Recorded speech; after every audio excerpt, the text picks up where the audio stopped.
तेज खबर पैनी नजर।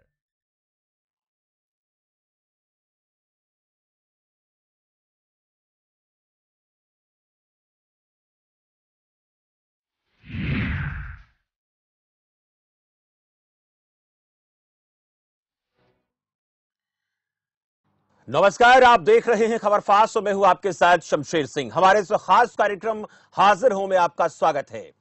कोरोना संकट काल में बच्चों के भविष्य पर कोई संकट ना आए, इसके लिए डिजिटल शिक्षा पर जोर दिया गया। ऑनलाइन पढ़ाई को लेकर अभी टेंशन चल रही है और इसी बीच अब हरियाणा में शिक्षा विभाग की तरफ से नया आदेश जारी किया गया है कि स्कूलों में टीचर्स की 100% हाजिरी होना जरूरी है। कोरोना संक्रमण से बचने के लिए लगाए गए लॉकडाउन से हर एक क्षेत्र प्रभावित है। शिक्षा जगत भी अछूता इससे नहीं है। बच्चों की पढ़ाई प्रभावित ना हो, इसके लिए ऑनलाइन पढ़ाई का सहारा लिया गया। लेकिन यह डिजिटल पढ़ाई कम चुनौतीपूर्ण नहीं रही। छात्रों से लेकर पेरेंट्स और टीचर सभी को परेशानी का सामना करना पड़ रहा है और अब तो हरियाणा के सभी स्कूलों में शिक्षकों की 100% हाजिरी अनिवार्य कर दी गई और इसी पर आज हम चर्चा करने वाले हैं। लेकिन उससे पहले हम आपको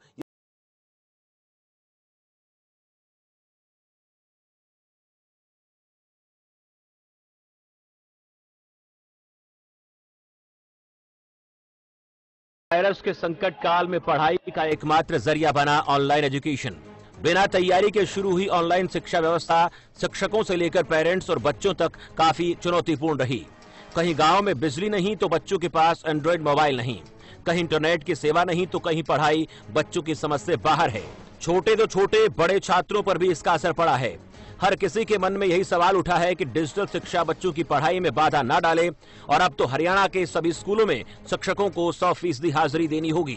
डिजिटल क्लासों के साथ साथ शिक्षक ई-पीटीएम भी करेंगे, यानी पेरेंट्स टीचर मीटिंग भी ऑनलाइन होगी ताकि बच्चों की पढ़ाई और फ्यूचर को लेकर पेरेंट्स के साथ विचार किया जा सके। इतना ही नहीं, जिला स्तर के शिक्षा अधिकारियों को निर्देश दिया गया है कि वो स्कूलों में जाकर हाजिरी को खुद चेक करें। अब सभी सरकारी स्कूलों में गतिविधियां बढ़ जाएंगी, लेकिन इस बीच शिक्षा विभाग ने कोरोना संक्रमण को ध्यान में रखते हुए सैनिटाइजर के छिड़काव के लिए दवा भी स्कूलों में पहुंचा दी है। वहीं टीचर्स को डायरी मेंटेन करने के साथ ही स्वच्छता का पूरा ध्यान रखने को भी कहा गया है। लेकिन सवाल यही उठता है कि जिस तरह ऑनलाइन पढ़ाई चुनौतीपूर्ण है, इस हिसाब से यह कदम आखिर कितना कारगर होगा। न्यूज डेस्क, खबर फास्ट।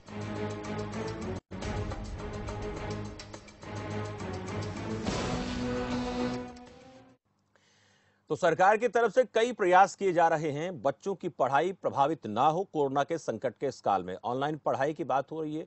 100% टीचर स्कूल में आएंगे और उसके बाद वो बच्चों के साथ भी संवाद करेंगे, उनको पढ़ाएंगे।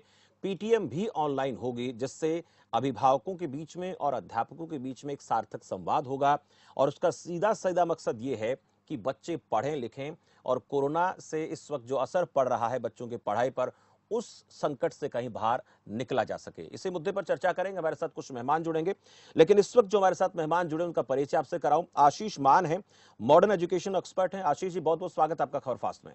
धन्यवाद जी, धन्यवाद। आशीष मान जी, ऑनलाइन पढ़ाई आज के दौर की जरूरत है, इसमें कोई दो राय नहीं है, लेकिन बहुत सी ऐसी चीजें भी इसमें सामने आ रही हैं कि केवल ऑनलाइन पढ़ाई शुरू कर देना ही काफी नहीं है, तैयारियां बहुत करनी पड़ती हैं। अगर मैं आपसे पूछना चाहूं, आपका जो अब तक का अनुभव रहा है, काफी लंबा अनुभव आपका रहा है, इस दौरान अगर किसी बच्चे को घर पे पढ़ाया जाए और उसके साथ साथ अभिभावकों से संवाद स्थापित किया जाए तो क्या क्या दिक्कतें सामने आ सकती हैं?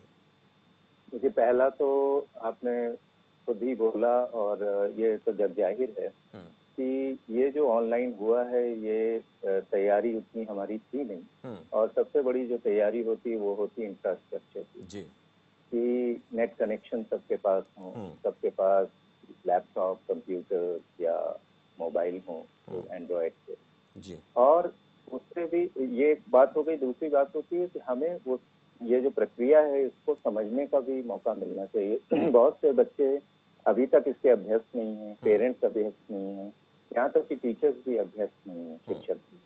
तो एक तरफ तो आपका इंफ्रास्ट्रक्चर हो गया और दूसरी तरफ स्किल की बात हो गई कि क्या हम इसमें फैमिलियर हैं नई विधा के जी। वो दूसरा एक होता है कारण, जो कि बहुत मुख्य कारण। तीसरा ये होता है जो शायद बहुत कम लोग ये जानते हैं कि ऑनलाइन कह देना तो आसान है, लेकिन जो चीज क्लास में हो रही थी वो एक एनवायरनमेंट, एक वातावरण जिसमें सब लोग आपस में बैठ के चर्चा कर रहे हैं, बात कर रहे हैं, सीख रहे हैं, सिखा रहे हैं। और जब वो डिस्टेंस हो गया, दूरियां हो गई, तो वो चीजें, वो सारा कुछ, वो जो कंटेंट है उसको कैसे बच्चों तक पहुंचाया, तो बच्चों से कैसे अब टीचर के पास पहुंचे, वो इंटरेक्टिविटी जो होती है, वो संवाद कैसे बैठाया जाए दूर बैठ के। तो एक तरफ 20-25 बच्चे बैठे हैं अपने अपने घरों में, हालांकि सब स्क्रीन पे दिख रहे हैं, लेकिन टीचर के लिए ये मुश्किल हो जाती है कि वो कितना वो कोई समझ पा रहा है, वो पता लगना बहुत मुश्किल है उसके लिए। क्या सारे बच्चे उनके साथ हैं, मतलब उनके बात में रुचि ले रहे हैं, उनके साथ हैं, उनका ध्यान केंद्रित है कि नहीं, ये भी समझना बड़ा मुश्किल हो जाता है। तो और बीच बीच में क्या होता है, कभी कभी ये जो इंटरनेट की जो समस्या होती है उससे बहुत सारी बातें समझना मुश्किल हो जाता है, क्योंकि स्पीड की वजह से तो बातें कट रही हैं, आवाज कट रही है, पिक्चर कट रही है। तो ये सारा कुछ जो चीजें होती हैं, ये सारे चैलेंज हैं जिनको हम लोगों को समझना चाहिए। ऑनलाइन कहना अच्छी बात है, और लेकिन उसके पीछे की जो तैयारी है वो सबसे बड़ी चीज है, वो सबसे बड़ी जरूरत है आज की। तो वैसे मैं ये नहीं कहूंगा कि ऑनलाइन ऐसे क्यों चलेगा, ये तो कोरोना की वजह से हुआ है, लेकिन हम लोगों को इस विषय में, क्योंकि ऑनलाइन आज का विषय नहीं है, ये काफी सालों से, वर्षों से दुनिया में चल रहा है, तो हम लोगों को भी अपने को थोड़ा सा इस पर सेंसिटिव रखना चाहिए था, इसकी धीरे धीरे तैयारियां करनी चाहिए। और कोई बात नहीं, अगर पीछे नहीं की तो अब जरूर है कि हमको बहुत तेजी से इन सब चीजों से ध्यान रखते हुए इससे आगे बढ़ना चाहिए।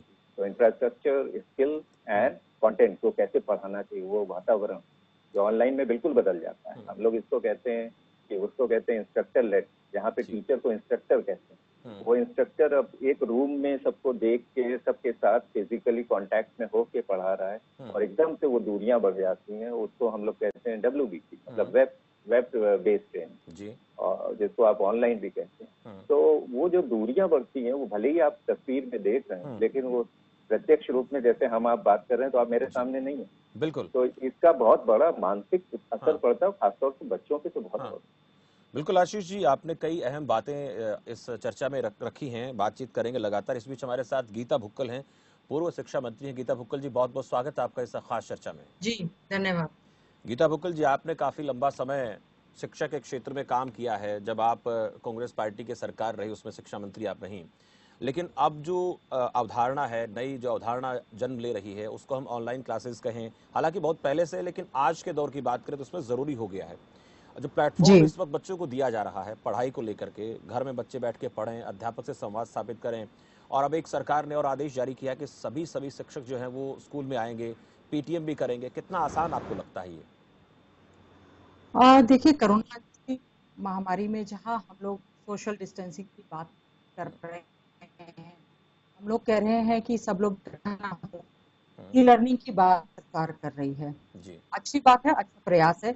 हमारे पास इंफ्रास्ट्रक्चर भी अवेलेबल है, उसका अच्छे ढंग से उपयोग होना चाहिए, क्योंकि हमारे पास एजुसेट अवेलेबल है, स्मार्ट क्लासेस अवेलेबल है, आप सिटी केबल्स के माध्यम से कह रहे हैं, लेकिन इस समय हमें ये भी सोचना होगा कि बच्चों की मनस्थिति क्या है, और खासतौर से तो हमारा सरकारी स्कूल में जो बच्चा पढ़ रहा है, क्या उसके पास स्मार्ट फोन्स हैं, क्या पेरेंट्स उसके अफोर्ड कर पा रहे हैं? जो सरकारी स्कूल के आंकड़े बताते हैं उसके हिसाब से ज्यादातर गरीब तबके के बच्चे, गांव के बच्चे हमारे जो है इन स्कूल में पढ़ रहे हैं।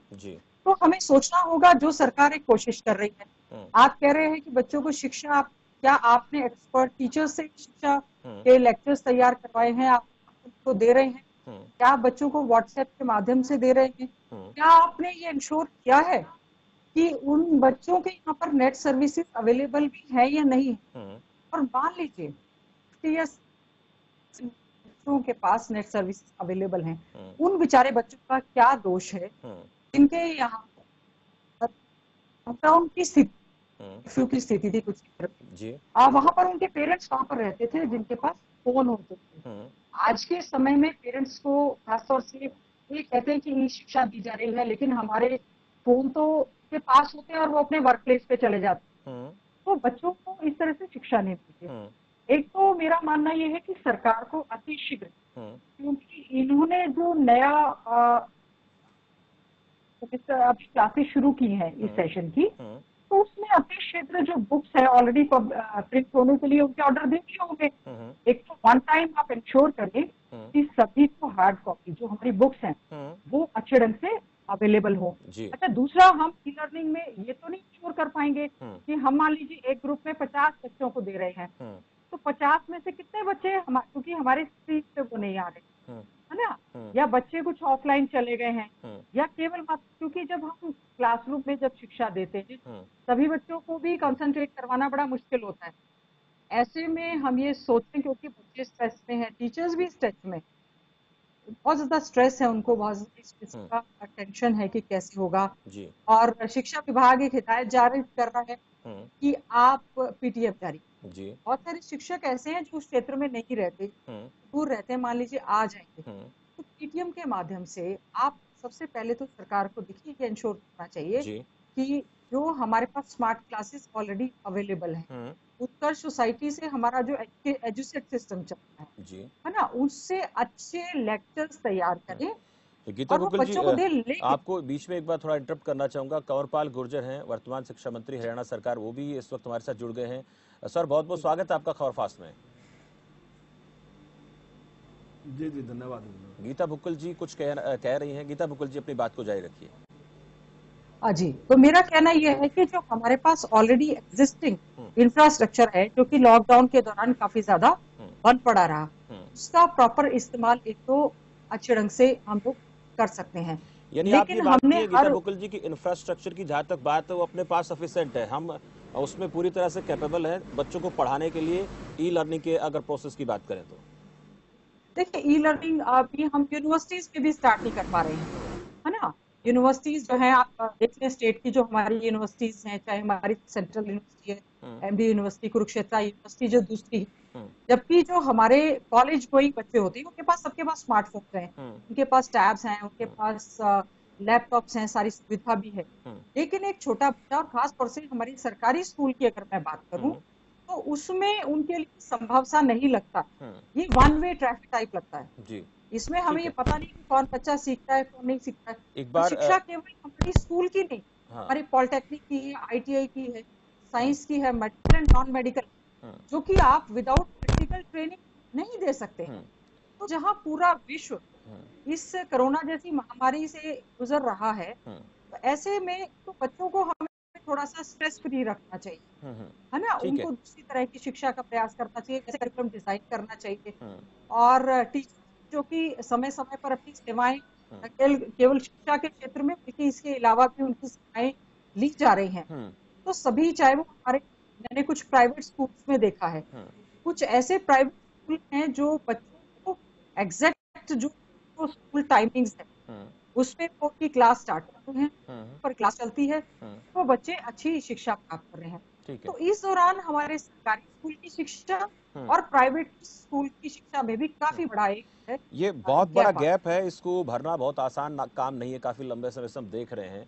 कंवरपाल जी, गीता बुक्कल जी ने कुछ बातें कही हैं कि ई लर्निंग प्रोसेस को आगे बढ़ाना, ऑनलाइन क्लासेस को आगे चलाना, इसके लिए इंफ्रास्ट्रक्चर की बात जहां तक आती है उस पर काम करने की ज़रूरत है, ये तो हम सभी जानते हैं, उसको और बेहतर करने की ज़रूरत है। लेकिन जो चुनौतियां हैं, उन चुनौतियों की जहां तक बात है वो ये है कि जब हम गांव में जाते हैं तो गांव में बच्चों के पास लैपटॉप या मोबाइल फ़ोन नहीं है, इंटरनेट की फैसिलिटी बहुत बढ़िया नहीं है, कुछ गरीब परिवार ऐसे भी है जिनके पास एंड्रॉइड मोबाइल फ़ोन भी नहीं है।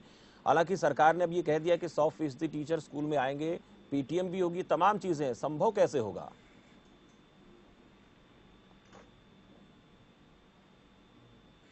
जी बिल्कुल, देखिए अब ये अचानक एक इस प्रकार की स्थिति पूरे देश में, पूरी दुनिया में जिस प्रकार से आई ना जी, ये एक बहुत बड़ी समस्या है।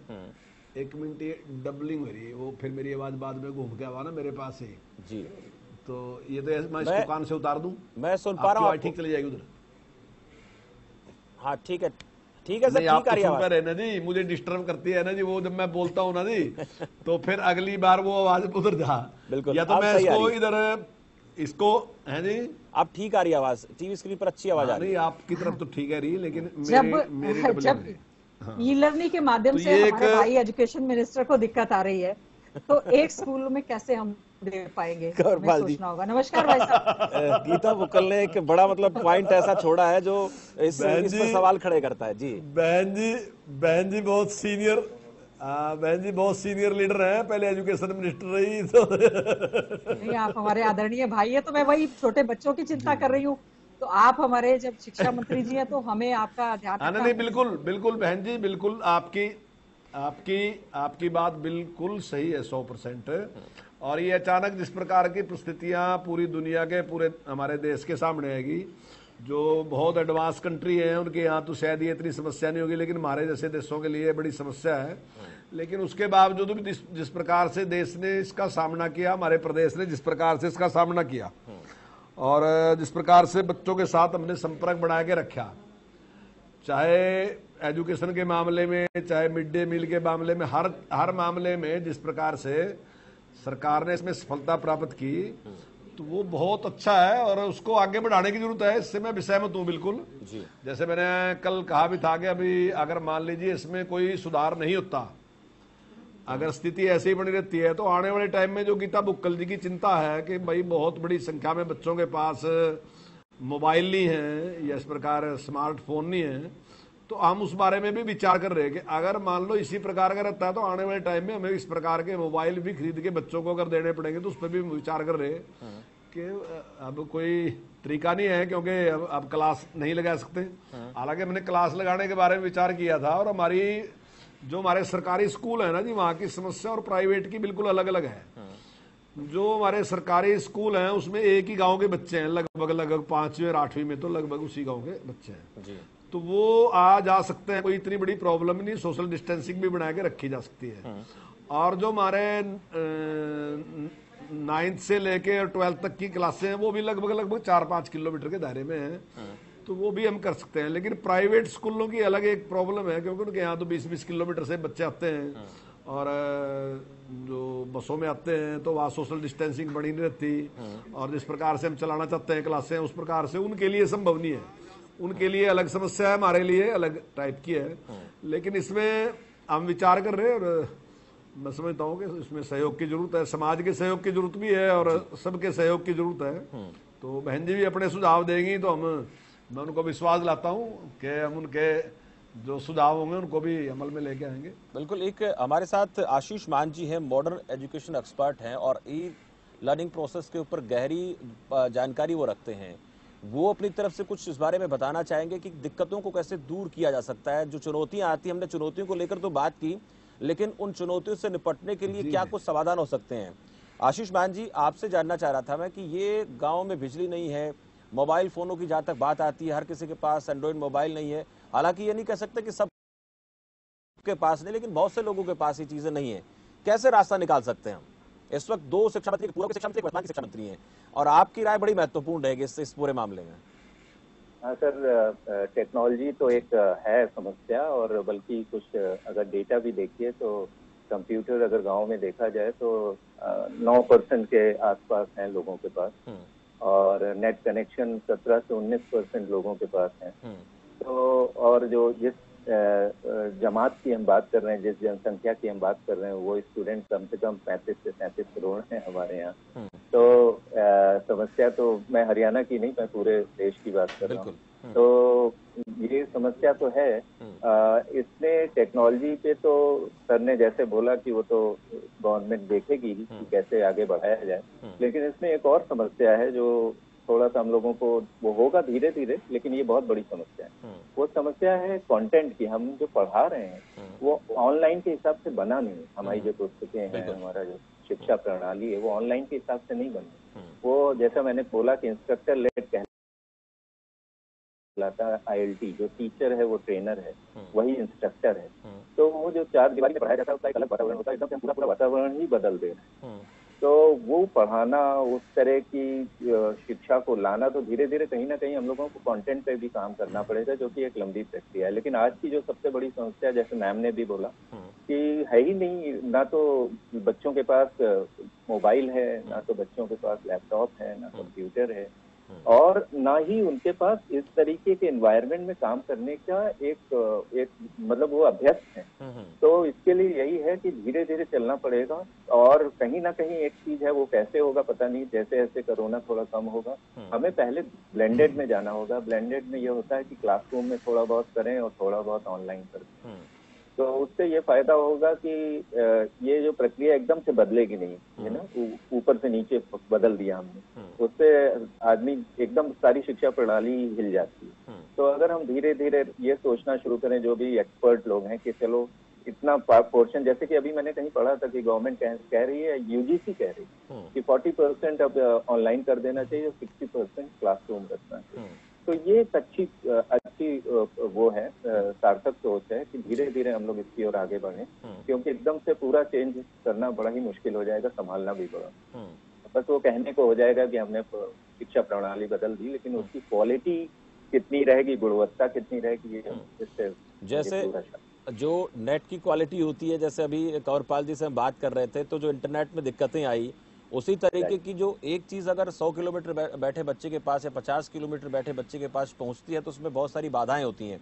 लेकिन मैं गीता बुक्कल जी आपसे एक सवाल करूंगा इस बीच। मैंने देखा कि आपकी पार्टी भी तमाम डिजिटल रैलियां कर रही है, रैली तो नहीं लेकिन लोगों से संवाद कर रहे हैं, वो चाहे जन समस्याओं को उठाने की आप लोग बात करते हैं, लेकिन बातें बड़े अच्छे तरीके से लोगों तक पहुंच जाती हैं। लेकिन ऐसा क्या है, ये चीजें मैं कंवरपाल जी से बात करूंगा कि जब भी कोई पार्टी, राजनीतिक पार्टी अपनी, चाहे वो जनसंवाद रैली हो ऑनलाइन या फिर जनसंवाद करने के बाद कोई पार्टी करे, बड़ी आसानी से पहुंच जाता है और खूब उसका प्रचार हो जाता है, बड़ा सरल हो जाता है। लेकिन क्या शिक्षा के सिस्टम को भी बड़ा सरल किया जा सकता है इस प्रकार के तरीकों से? ये राजनीतिक पार्टियों से मेरा सवाल है, पहले आपसे, फिर मैं कंवरपाल जी के पास जाऊंगा। जी, देखिए, राइट टू एजुकेशन एक्ट इस समय हमारे यहाँ पूरी तरह से लागू है, और हम लोगों का ये प्रयास रहना चाहिए हर बच्चे को स्कूल में लेकर आना, उसकी एनरोलमेंट करना। ये हमें इंश्योर करना चाहिए कि जो बच्चे इस दौरान ड्रॉप आउट हुए वो हर हालत में हमारे स्कूल्स में एनरोल हो जाए। और अगर इस समय जैसे कि भारतीय जनता पार्टी की सरकार है और माननीय हमारे भाई कंवरपाल गुर्जर जी इसमें शिक्षा मंत्री हैं, जिस प्रकार से बीजेपी ने वर्चुअल रैली के लिए मेहनत की, इतने सारे एलईडीज लगवाए, इतना कुछ किया, उतनी ही तैयारी कर लें और वो सभी बच्चों को ये प्रयास करें कि इस प्रकार से शिक्षा पहुंचे, जो कि देखिए अभी फिलहाल थोड़ा सा संभव नहीं लगता। हमें एक तो जो हम शिक्षा दे रहे हैं, हमें एक तो ये चेक एंड बैलेंस रखना होगा कि जो हमारे शिक्षक बच्चों के पास व्हाट्सएप ग्रुप के माध्यम से अपने लेक्चर्स भेज रहे हैं, क्या वो सही भेज रहे हैं, है ना। एक तो हमें एजुसेट के माध्यम, जो हमारा एजुसेट के पास इंफ्रास्ट्रक्चर जो हमारे पास सोसाइटी में है, उसमें हम बेस्ट टू बेस्ट पहले लेक्चर्स को तैयार करें, एक्सपर्ट टीम हमारी तैयार करे, केवल वही हमारे बच्चों के पास जो है वो सर्कुलेट हो। और दूसरा हमारा ये प्रयास रहे, हम लोग ये चेक करें कि कितने बच्चे अटेंडेंस की इंश्योर करें कि कितने बच्चे हैं जो हमारे ऐसा इंश्योर होना आसान नहीं है। हम देखते हैं सरकारी स्कूलों में, गीता बुक्कल जी, नहीं आपकी बात पूरी करूंगा, हम सरकारी स्कूलों में देखते हैं बच्चों को, जब बच्चे प्रत्यक्ष जो टीचर के आमने सामने बैठे बच्चे रहते तब भी इतनी सारी हाजिरियां नहीं होती, तो ये तो बहुत मुश्किल काम है। जब हम स्कूल में देखते बच्चों को, पूरी 50 बच्चों की क्लास है, उसमें 25 बच्चे स्कूल में आते हैं, 30 बच्चे आते हैं, 20 नहीं आते हैं, तो ये तो और भी मुश्किल काम हो जाएगा। 5-7 बच्चे अगर उसको पढ़ पाएंगे तो पढ़ पाएंगे, नहीं तो 40 बच्चे ऐसे बैठे। अटेंडेंस का मैं आपको तरीका बताती हूँ। आप, ये हमारा CCE का कंसेप्ट है शिक्षा के अधिकार के तहत, कॉन्टिन्यूअस कॉम्प्रिहेंसिव इवैल्यूएशन। आप जो बच्चों को हफ्ते भर आप पढ़ा रहे हैं, आप उनको मैसेज सिटी केबल के माध्यम से या किसी भी स्मार्ट क्लास के माध्यम से या व्हाट्सएप के माध्यम से जो दे रहे हैं, आप हफ्ते से उसी नंबर से ही उनसे आप एक छोटा सा टेस्ट दे के आप पूछिए कि बच्चे ने कितना लर्निंग लेवल है उनका, कितना उन्होंने सीखा है। तो उससे क्या होगा कि चेक एंड बैलेंस सिस्टम से हमारे बच्चों की लर्निंग कैपेसिटी भी बढ़ेगी और हमारे जो टीचर्स वो भी इसमें काफी ज्यादा सीरियस रहे। इस समय हमारा जिम्मेदारी है कि हम घर बैठे बच्चों को कैसे शिक्षा दे पाए।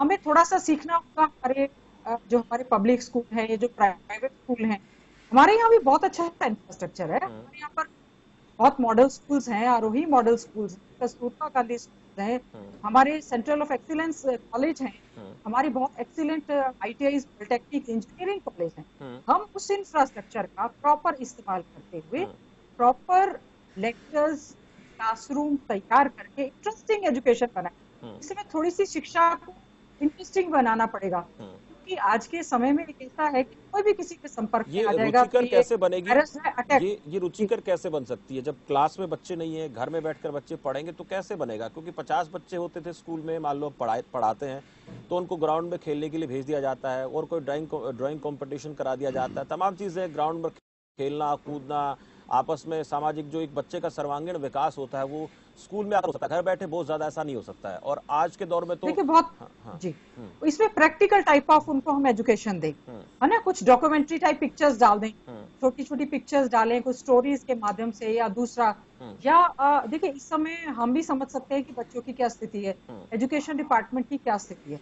मैं कम से कम इस मामले में शिक्षा के नाम पे किसी प्रकार की कोई राजनीति नहीं करना चाहती, और मैं हमारे भाई शिक्षा मंत्री जी को भी इंश्योर करती हूँ कि किसी प्रकार की भी हमारे लायक कोई भी ड्यूटी होगी, कोई जिम्मेवारी होगी, हम उसको निभाने में पूरी तरह से तैयार हैं। कंवरपाल जी, ये कुछ बातें गीता बुक्कल जी कह रही हैं कि हम पूरी तरह से तैयार निभाने के लिए, लेकिन एक सवाल मैंने उनसे भी किया था, जब राजनीतिक पार्टी में किसी एक पार्टी की बात नहीं कर रहा, शिक्षा को लेकर बात हम कर रहे हैं कि बहुत सक्सेसफुल बनाने के लिए तमाम कार्यकर्ता जुट जाते हैं, चाहे वर्चुअल रैली हो या फिर कोई कांग्रेस पार्टी अपनी तरफ से सीधा संवाद कर अपने कार्यकर्ताओं से रैली करे, उस काम को बड़े अच्छे तरीके से करने में सक्षम हो जाते हैं। लेकिन जब पढ़ाई की बारी आती है और तमाम कामों की बारी आती है तो कुछ उसमें अधूरा रह जाता है। नहीं, ऐसी बात नहीं है। इसमें भी सारे देखिए, वहाँ जो राजनीतिक मामला होता है उसमें राजनीतिक कार्यकर्ता लगते हैं, लेकिन यहाँ बहुत बड़ी संख्या हमारे पास टीचर हैं, एम्प्लॉइज हैं, वो सारे इसके काम में लगे हुए हैं। जैसे आपने कहा कि भाई कई जगह बिजली नहीं होती, तो या भाई हरियाणा में कोई ऐसी स्थिति तो है नहीं कि बिजली नहीं होती, तो लगभग बिजली तो अब पूरे हरियाणा में होती है और हर टाइम होती है। कुछ हजार गांव हैं अभी, गांव तो ऐसे हैं 24 घंटे जगमग योजना उसके बिजली की जगमग योजना के तहत बहुत से गांव में बिजली चली गई, लेकिन कुछ गांव भी हैं। मेरा ठीक है सर, हाँ, मतलब काफी अच्छी है बिजली की स्थिति, हमारी पूरे देश में सबसे अच्छी है। और दूसरा, जैसे आपने मोबाइल की बात भी कही ना जी, तो हमारा जो है जो केबल टीवी है उसके माध्यम से भी हमने एजुकेशन देने का काम कर रहे हैं, उनके साथ हमारा संपर्क है, और वो हमारा जो सारा का सारा कोर्स है, जो एजू हरियाणा हमारे 4 सेट हैं, चारों को वो केबल टीवी पे भी दिखा रहे हैं। इसके साथ स्वयं प्रभा है जो केंद्र सरकार का है, उसके 36 चैनल हैं, उसका चैनल भी इसमें चलते हैं, 2 घंटे सुबह 2 घंटे शाम उसमें चलते हैं, वो तो वहाँ भी बच्चों को देखने का काम होता है। और कुछ हमारे ऐसे हैं जो जैसे संपर्क बैठक है, तो वो ऑनलाइन भी है ऑफलाइन भी है, बाद में भी आप उसको देख सकते हैं, 1 से 5वीं तक है, ऑनलाइन ऑफलाइन अच्छी है। पर लेकिन ये बात सही है कि जहाँ माँ बाप थोड़ा सा पढ़े लिखे हैं उनके लिए आसान है, और हमारे पास बहुत बड़ी संख्या ऐसी भी है जहाँ माँ बाप भी बेचारे इतने पढ़े लिखे नहीं है, तो वहाँ थोड़ा सा गरीब भी है और पढ़े लिखे भी नहीं है, ये भी एक समस्या है। मैं आपकी बात से सहमत हूँ कि समस्या तो है, लेकिन इसी समस्या में से रास्ता निकालना हमारी जिम्मेदारी है। हम मिलकर सारे के सारे करेंगे तो निश्चित तौर से हम इसमें सफलता पाएंगे। अचानक एक प्रकार एक ऐसी स्थिति पूरी दुनिया के सामने आएगी, और हमारे सामने भी आई, लेकिन हम प्रयास करें, और कुल मिला के देश में जिस प्रकार से सारा एजुकेशन का सेटअप है, उसमें कुल मिला के हरियाणा का काफी अच्छा है। मैं तो नहीं कहता कि हम नंबर 1 पे हैं, मुझे पता नहीं अभी किसकी कैसी स्थिति है, लेकिन कुल मिला के अच्छी स्थिति में चल रहे हैं, और काफी बच्चे जो है हमारे संपर्क में हैं, और जिससे उनको एजुकेशन देने का काम चलिए। ये आपने भरोसा दिया एजुकेशन को और बेहतर बनाएंगे, चाहे ई लर्निंग की बात करें, डिजिटल शिक्षा की बात करें, बच्चों से इंटरेक्शन की बात करें, इसके ऊपर काम सरकार की तरफ से किया जाएगा। और हम ये भी उम्मीद करेंगे कि चाहे कांग्रेस पार्टी हो या फिर कोई भी एक्सपर्ट लोग हों, वो जब भी जरूरत पड़े वो सरकार के लिए अच्छे सुझाव दें, और सरकार से भी उम्मीद रखते हैं कि जो भी अच्छे सुझाव कोई देता है उसको सरकार की तरफ से स्वीकार किया जाए, ताकि बच्चे किसी तरह से प्रभावित ना हो। राजनीति अपने स्तर पर होती रहे, दिक्कत नहीं, लेकिन बच्चे देश का भविष्य, उसके साथ किसी तरह से खिलवाड़ नहीं होना चाहिए। बहुत बहुत आभार गीता बुक्कल जी आपका, कंवरपाल जी आपका बहुत बहुत शुक्रिया, और आशीष मान जी आपका भी बहुत बहुत शुक्रिया। आज जो चर्चा बड़ी अहम इसलिए थी कि टीचर्स को स्कूल में हाजिर होने के लिए कहा गया है, पीटीएम भी ऑनलाइन हुआ करेंगी, बच्चों की पढ़ाई प्रभावित नहीं होगी, लेकिन बहुत सारी खामियां उसमें अभी भी हैं, और ये आसान भी नहीं है, क्योंकि इतने सारे मोबाइल फ़ोन होना, बिजली की व्यवस्था, इंटरनेट कनेक्शन, बच्चों की वहाँ पर हाजिरी, बच्चों का संपूर्ण सर्वांगीण विकास जो केवल स्कूल में हो सकता है, कई चीजें हैं जो प्रभावित हो रही हैं, लेकिन उनके लिए सरकार का ये कहना है कि हमारी तरफ से कोशिश लगातार जारी है और जहां से अच्छे सुझाव मिलेंगे हम लेंगे। अब परिणाम जब सामने आएंगे, इस कोरोना काल से बाहर निकलेंगे, तब हम तुलना कर पाएंगे कि बच्चों की पढ़ाई वाकई कितनी प्रभावित हुई और उसके लिए सरकारों की तरफ से कितना काम किया गया। लेकिन शुरुआत है, शुरुआती दौर में ऐसी चुनौतियां आती हैं, उन चुनौतियों से निपटना सरकार का काम है और साथ में अभिभावकों की और बच्चों की जिम्मेदारी बड़ी अहम है और टीचर्स को इसमें जो है वो दिया जो होता है, रोशनी दिखाने वाला हमेशा जलता रहता है, उसके हिसाब से काम करना पड़ेगा। फिलहाल इस चर्चा में इतना ही, मुझे दीजिए इजाजत और आप देखते रहिए खबर फास्ट। नमस्कार।